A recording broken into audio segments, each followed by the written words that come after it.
আচ্ছা পিয়ালি, তুই হঠাৎ চার্চে যাওয়া ধরলি কেন রে? আর বলিস না, আসলে ব্রেকআপ হয়ে গেছে তো, তাই মনটা খুব খারাপ হয়ে থাকে সবসময়। আর চার্চে গেলে আমার মনটা খুব ভালো হয়ে যায়।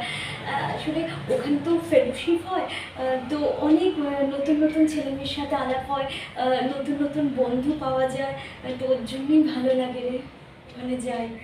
হ্যাঁ, কদিন আগে তো তোকে আমি মন্দিরেও যেতে দেখেছি। তুই তো তখন কৃষ্ণ ঘোষ দিস, ইস্কনের মায়াপুরে গিয়েও তো থাকতে দেখলাম। আর তারপরে তুই শিব ঠাকুরের পুজোও করতিস।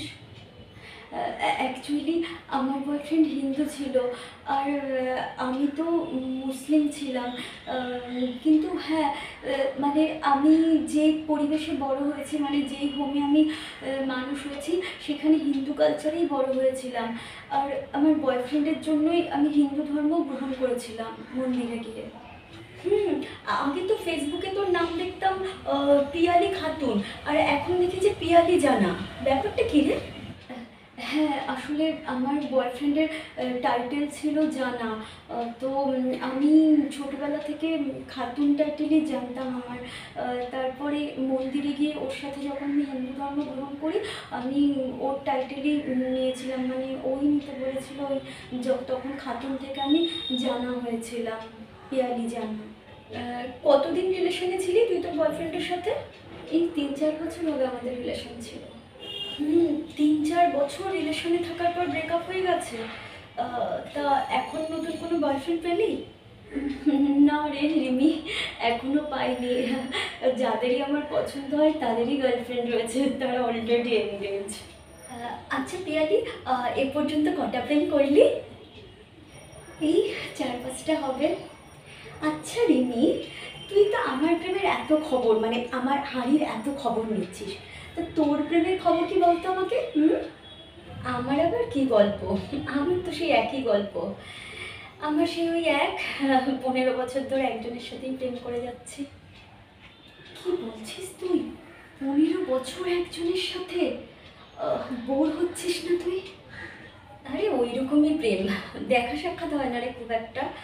ওই বছরে ধর একবার দেখা হয়, আর ফোনেও কথা হয় না, বছরে 2-3বার কথা হয়। ওই ওর যখন ইচ্ছা তখন ফোন করে, মানে আমাকে প্রায় ব্লক করেই রেখেছে। হোয়াটসঅ্যাপ ফেসবুকে তো ব্লকই, আমি ফোনটাও মাঝে মাঝে দেখি রিং হয়, মাঝে মাঝে বিজি বলে, বুঝি না। তবে যখন ফোন করে ও করে তখন কথা বলি। আর কি বলি বলতো, কিন্তু মানে মানে যখন যখন আমাদের রিলেশন শুরু হয়েছিল বলতে পারিস, মানে তখন তো বন্ধু হিসেবেই মিশতাম, বন্ধু হিসেবেই দেখা করতাম।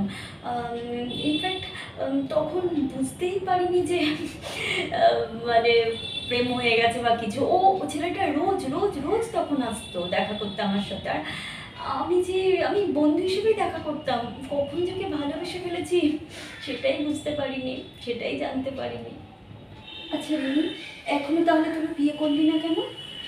ওই আমার প্রেমটা একতরফাই বলতে পারিস। অ্যাকচুয়ালি ওর প্রতি আমার একটা ফিলিংস রয়েছে, মানে ইমোশনালি আমি আটকে গেছি রে। আমি জানি না কেন, বাট এটা হয়েছে।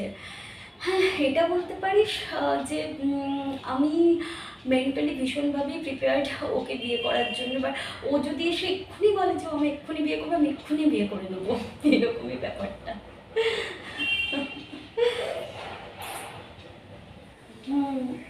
ব্যাপারটা ভেরি স্যাড। আচ্ছা পর্ণা, তোর খবর কি বল এবার? এতক্ষণ চুপচাপ দাঁড়িয়ে দাঁড়িয়ে আমাদের প্রেমের কাহিনী শোনা হচ্ছিল, তাই না? এবার তোর প্রেমের কাহিনী শুনবো। কি রে বল, তোর খবর কি? আমার কথা আর বলিস না প্লিজ। আমি এখন ওরা পাখি, আমি এখন উড়েই চলেছি। এক এক দিন এক একটা ছেলের সাথে ডেটিং করছি। আচ্ছা কি করব বল, মানে বাচ্চা থেকে বুড়ো, মানে যে দেখে আমাকে, ধর কিছুক্ষণ আমার সাথে থাকার পরে আমার প্রেমে পড়ে যায়। আমি তো বুঝতেই পারি না কেন, মানে ধর ম্যারিড আনম্যারিড, মানে আমি আমি আমি আমি কি বলি বলতো? কি পাই আমার মধ্যে কে জানে, সবাই আমার প্রেমে হাবুডুবু খায়।